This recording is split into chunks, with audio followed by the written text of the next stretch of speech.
Mari kita melihat betapa Minggu Palma itu agak membingungkan. Kita di antara daun palma, sorak-sorai hosana, tetapi juga salib Tuhan. Di awal misa perayaan ini kita penuh semangat melambaikan daun palma bersorak hosana. Rasanya seperti ikut parade kemenangan. Tapi belum juga duduk nyaman, suasana itu berubah drastis. Kita masuk kisah sengsara. Tadi bersorak, kemudian justru ikut berteriak, salibkan dia. Sejujurnya ini seperti kita, sangat seperti kita. Kita melihat Yesus disambut meriah, dilulukan, memasuki Yerusalem. Orang-orang tadi digambarkan menggambarkan jubah. Tidak ada yang pakai jubah selain saya, jadi pasti bukan dia. Ini situasional. Melambaikan daun palma seperti menyambut pesta, selebritas besar. Tetapi beberapa hari kemudian banyak orang yang sama berubah sikap. Dari hosana menjadi salibkan dia. Mengerikan, sungguh. Namun bukankah kita juga mungkin sering demikian? Saat hidup oke, lancar, Tuhan baik. Saat doa belum terkabul, mulai menggerutu, tidak sesuai ekspektasi. Saat diberkati, dekat dengan Tuhan. Lalu saat kecewa, pelan-pelan semua menjauh. Yesus tahu itu, tetapi ia tetap masuk Yerusalem. Dalam bacaan pertama dari Yesaya, kita mendengar hamba Yahweh, hamba Tuhan, yang tetap setia meski dihina, diludahi, dipukul. Ada kalimat penting di sini. Aku tidak menyembunyikan mukaku ketika aku dinodai. Ini bukan sekedar nubuat Yesus, tetapi ini kenyataan, realita yang Yesus jalani dan dihadapi. Dan yang menarik adalah Yesus tidak kaget. Menurut Santo Agustinus, manusia itu gampang berubah. Tetapi kasih Allah tidak berubah karena kesetiaannya. Yesus tidak masuk ke Yerusalem dengan ilusi bahwa semua orang akan tetap setia. Dia tahu bahwa akan ada pengkhianatan, bahwa akan ada penyangkalan, bahkan penyaliban.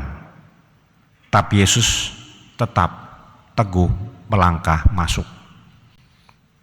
Bayangkanlah, tahu akan disakiti, tetapi tetap datang. Itu bukanlah kelemahan, tetapi cinta yang total dan radikal cintanya. Dalam surat Paulus pada jemaat di Filipi, menurut Remo Harimanto ini madah salib. Kita diajak melihat kedalaman hati Yesus. Dia yang setara dengan Allah memilih untuk merendahkan diri. Bukan sekedar menjadi manusia, tetapi menjadi hamba. Bukan sekedar menderita, tetapi taat sampai wafat di salibnya. Kalau kita pikirkan sejenak, ini logika yang aneh, logika yang terbalik. Saat dunia berkata, naiklah setinggi mungkin, bahkan berperanglah, tapi Yesus justru turun serendah mungkin untuk berdamai dengan bumi. Paus Fransiskus itu sering juga mengingatkan kita, jalan Yesus itu bukan jalan populer, bukan jalan popularitas, tapi jalan salib, kerendahan hati, pengosongan diri. Kadang kita ingin jadi Yesus yang dielulukan, supaya kita juga ikut merasa hebat, semacam validasi. Tetapi menghindari menjadi Yesus yang disalibkan. Padahal rupanya hal ini tidak bisa dipisahkan. Masuk ke kisah sengsara, kita melihat Yesus yang diam di hadapan Pilatus, tidak membela diri, tidak berdebat panjang. Itu bukan karena dia kalah, bukan karena tidak mau berargumen, tetapi karena dia memilih mengasihi lebih dari sekedar menang. Uniknya, kalau boleh apa adanya dikatakan, kita ini sering kebalikannya. Sedikit-sedikit ingin klarifikasi. Sedikit-sedikit kita ingin menang hebat, debat. Sedikit-sedikit update status, supaya semua orang tahu kebenaran akan fakta. Tetapi Yesus diam. Yesus diam dan tetap mengasihi. Kita bisa mengambil posisi, sesungguhnya kita bersama aliran yang mana? Arus yang mana?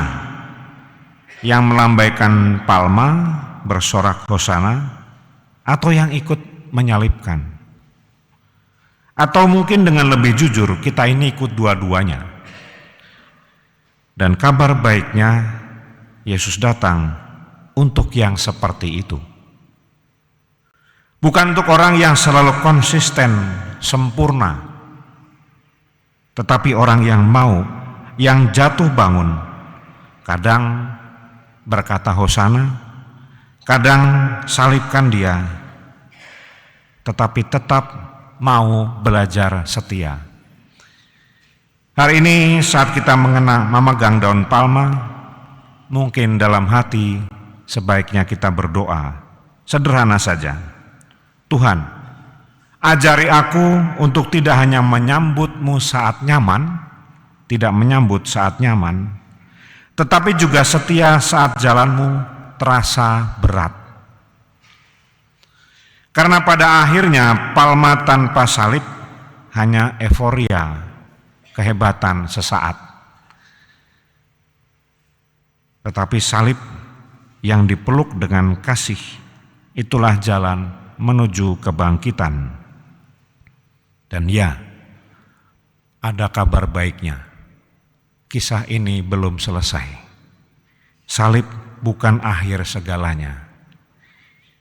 Mari kita ikuti terus dalam 1 minggu ini, perjalanan iman kita, keteguhannya akan makin diberkati. Amin.